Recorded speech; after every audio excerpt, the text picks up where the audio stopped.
ఉన్న బంగారాన్ని విడిపించి ఆ రోజు ఆన్లైన్ రేటుకే మేము కొంటాం. Sharma gold company. 7 భాషల్లో నటించి అన్ని భాషల్లోనూ తన పాత్రకు తానే డబ్బింగ్ చెప్పుకున్న విలక్షణ నటుడు ప్రకాష్ రాయ్ అలియాస్ ప్రకాష్ రాజ్.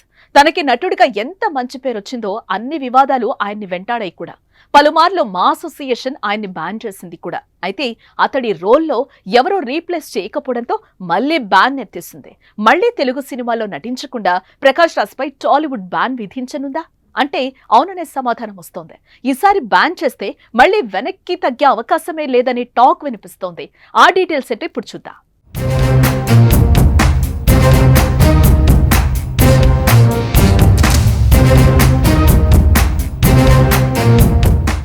ఇటీవల తిరుపతి లడ్డు కల్తీ వివాదం దేశవ్యాప్తంగా కలకలం సృష్టించిన సంగతి తెలిసిందే.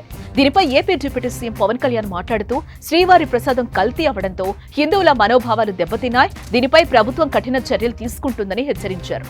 లడ్డూ ప్రసాదం కల్తీ నేపథ్యంలో తాను ప్రాయశ్చిత్త దీక్ష చేస్తున్నట్లుగా పేర్కొన్నారు ఆయన. అయితే దీనిపై ప్రకాష్ రాజ్ ట్విట్టర్ వేదికగా పవన్ ను ప్రశ్నించారు. లడ్డూ ఇష్యూను దేశవ్యాప్తంగా ఎందుకు రాద్ధాంతం చేస్తున్నారని ట్విట్టర్ వేదికగా అడిగారు ప్రకాష్ రాజ్. అయితే దీనికి పవన్ సమాధానమిస్తూ తిరుమల లడ్డూలో జంతు కొవ్వు, ఫిష్ ఆయిల్ కలవడం వల్ల హిందువులందరూ ఆందోళన చెందుతున్నారు. గత వైసీపీ పాలకులు దీనిపై సమాధానం చెప్పాలని ప్రశ్నించారు.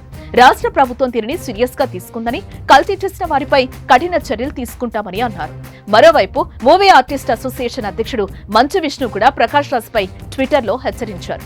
పవన్ కళ్యాణ్ ను కామెంట్స్ చేస్తే ఊరుకునేది లేదని ప్రకాష్ రాజ్ కు వార్నింగ్ ఇచ్చారు.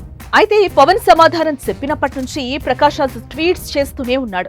ఏ విషయంలో చాలా మంది రాజకీయ నాయకులు, కార్యకర్తలు హిందూ మతాన్ని కించపరుస్తున్నారని, హిందువుల మనోభావాలను దెబ్బతీస్తున్నారని సోషల్ మీడియాలో ప్రకాష్ రాజ్ పై ఫైర్ అవుతున్నారు. ఇటీవల హైదరాబాద్ లోని ఫిలిం నగర్ లో బీజేవైఎం ఆందోళన నిర్వహించింది. ప్రకాష్ రాజ్ కు వ్యతిరేకంగా నినాదాలు చేశారు కార్యకర్తలు. హిందువుల మనోభావాలు దెబ్బతీస్తున్నారని, ప్రకాష్ రాజ్ డౌన్ డౌన్ అని, హిందువులకు ప్రకాష్ రాజ్ క్షమాపణ చెప్పాల్సిందే అంటూ ఆగ్రహం కూడా వ్యక్తం చేశారు. అంతేకాదు ప్రకాష్ రాజ్ దిష్టి బొమ్మను నిరసనకారులు దహనం చేశారు. ప్రకాష్ రాజ్ పై టాలీవుడ్ బ్యాన్ విధించాలని డిమాండ్ చేశారు.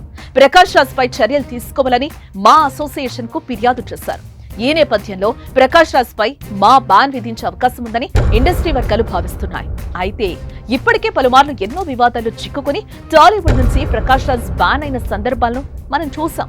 బీజేవైఎం కార్యకర్తలు మా అసోసియేషన్ కు ఫిర్యాదు చేయడంతో టాలీవుడ్ ఫిలిం సర్కిల్స్ లో ప్రకాష్ రాజ్ బ్యాన్ అంశంపై చర్చనీయాంశంగా మారింది. తిరుపతి లడ్డు వివాదంపై AP deputy CM Pawan Kalyan ను ప్రకాష్ రాజ్ టార్గెట్ చేసినట్లుగా తెలుస్తోంది. ఇప్పటికే 3 ట్వీట్స్ చేసిన ప్రకాష్ రాజ్ తాజాగా మరో పోస్ట్ చేశారు. గెలిచే ముందు ఒక అవతారం, గెలిచిన తర్వాత ఇంకో అవతారం. ఏంటి అవతారం? ఎందుకీ మనకి అయోమయం? ఏది నిజం? జస్ట్ ఆస్కింగ్ అని ప్రశ్నించారు. ఈ ట్వీట్ ప్రస్తుతం సోషల్ మీడియాలో వైరల్ అయింది. అంతకుముందు హీరో కార్తీ సారీ చెప్పిన దానిపై ప్రకాష్ రాజ్ స్పందిస్తూ చేయని తప్పకి సారీ చెప్పించుకోవడంలో ఆనందమేటో జస్ట్ ఆస్కింగ్ అని మరో ట్వీట్ చేశారు. 2-3 రోజులుగా ప్రకాష్ రాజ్ ట్వీట్లతో అటాక్ చేస్తూనే ఉన్నారు.